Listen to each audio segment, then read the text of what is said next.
Good day, Orteans. Your lecturer for today is Dr. Christian Pascual, top 1 in the August 2010 Criminologist Licensure examination. Don't forget to subscribe and press the bell button to receive the latest updates. Take it away, Christian. Right? Sige.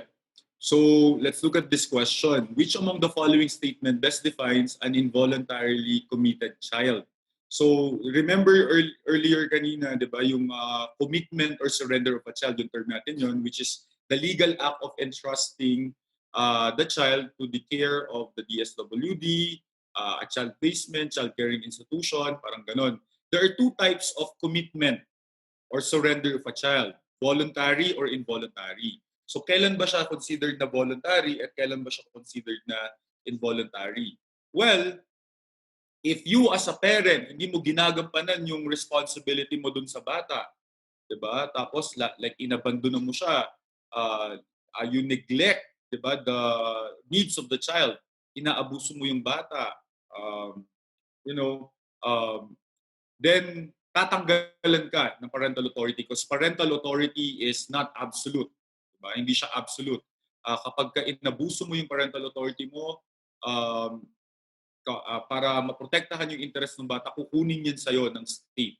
Diba? So, ang tawag doon, involuntary commitment of a child. So, the child is called involuntarily committed child. So, the correct answer here is letter, yan, tama kayo, letter A. Pero kapag, for example, sabi ni Dong, 7 na ang anak ko, di ba? At hindi ko na kaya kasi hindi kaya ng pera ko, sabi ni Dong. Di ba? So, ibibigay ko na, isusurrender ko na yung anak ko sa DSWD or Child Placement Child Caring Institution. Then that's what you call voluntary committed child or voluntary commitment if you're talking about the act. Sige. May tanong ako, yung letter C, a person who at the time of the commission of the offense is below 18 years of age but not less than 9. What do you call them? Can someone comment that on the chat? Or can someone answer that in the chat? Kahit i-public mo or private, it doesn't matter. What do you call letter C?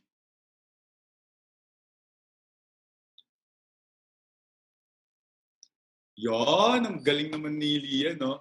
We don't call them juvenile delinquent, we don't call them youthful offender kasi masyado daw discriminatory yun, no? Under Republic Act 9344, the better term for that is child in conflict with the law, diba? Or CICL.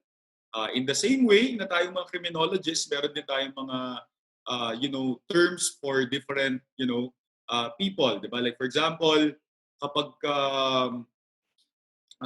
undergoing pa lang ng investigation yung tao na nag-commit ng crime, criminal na ba ang tawag natin sa kanya? What do we call them? What do we call a person who is undergoing a criminal investigation? Anyone? Can someone comment that in the chat?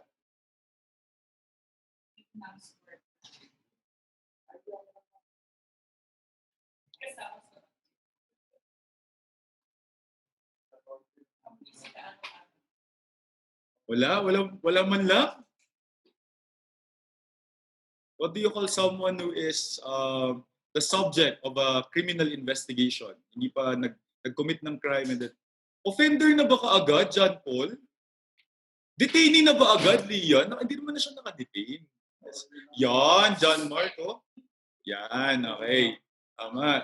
John Mark, the correct answer here is suspect. Yan, suspect pa lang siya. And what if he's already the subject of preliminary investigation, diba? Of the prosecution? Anong tawag sa kanya? Accused na ba kaagad? What do you call that person who is the yon, John Mark, that's correct. Respondent. And so if you're the person under or the subject of preliminary investigation, you're called respondent. E paano kapag you're already formally charged in court? You're already, there's a case filed against you in court. What do you call you? Accused. Yan, tama. John Mark, that's correct. Accused. E paano kapag you committed the crime and you were convicted by final judgment of a competent court? Yesterday we discussed, diba? Yes, John Mark, you're correct. Again, si John Mark talaga ang dong na inagawan ka na ng ng pagiging top 1 ni John Mark. We call them criminal, diba? Paano kapag nakakulong na sa prison? Yan, prisoner. Okay? What if nakakulong na sa jail? Hindi na-convict na. Hindi, na-convict na. Na-convict na pero nasa jail. Anong jailer? Walang jailer. Prison, prisoner. Jail, jailer. Inmate, di ba? Yan, inmate. I think a good term for that is inmate as well.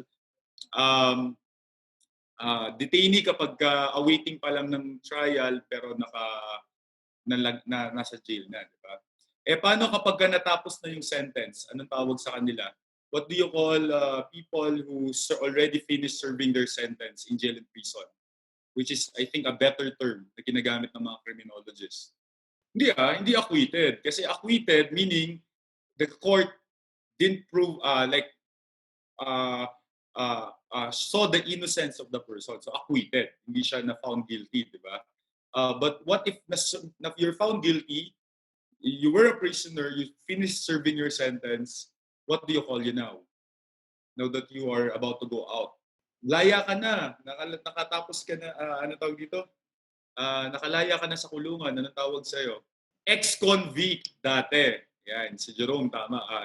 Ex-convict, yan, si Jocelyn, talagang sinorkat pa ni Jocelyn, no? Hegemon, no? So, tama kayo, dati ang tawag sa kanila ex-convict. Pero, just like yung CICL, diba? Child in conflict with the law, na ang dating pangalan nila ay youthful offender, hindi na daw maganda na tawagin silang ex-convict kasi parang discriminatory, 'di ba?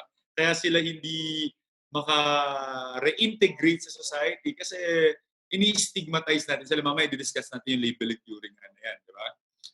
Ang magandang term na daw sa kanila ay, take note of this. Wait lang, ita-type ko na lang para makita ng lahat. Yan. Yan. So, ang tawag sa kanila ay graduate of penal institution. Yan, di ba? Mas maganda daw yan, di ba? The graduates of penal institution. Uy, Dong, yung tatay mo, di ba? Sabi ni Dong, no? Yung tatay mo, ang tagal na wala, 20 years, saan nagpunta? Sabi ni Dong, oh, my dad just graduated from penal institution. Di ba, Dong? Mas maganda yun. Kasi sabi mong tatay ko ay ex-convict, di ba? My father graduated from penal institution. Talaga, buti pa yung tatay mo daw nakatapos, anong degree? Murder. Ganun. Ayan, no? Parang may degree, sir. Mas maganda mong pakinggan, di ba? Graduate of penal institution. Right. But if you are a child who is below 18 years old but less than 9 years of age, ang tawag sa'yo is CL. Diba? A person subject to juvenile court proceeding because of torture, we call that a CICL as well, or a juvenile. Sige. If you want to learn more from him, take our Road to 1 Million challenge. If this channel hits 1 million subscribers, we will release the rest of his lectures. Or you can watch the rest of his lectures now by enrolling in Ortea Criminology Review. Just message us on our Facebook account for more details. See you soon, Orteans!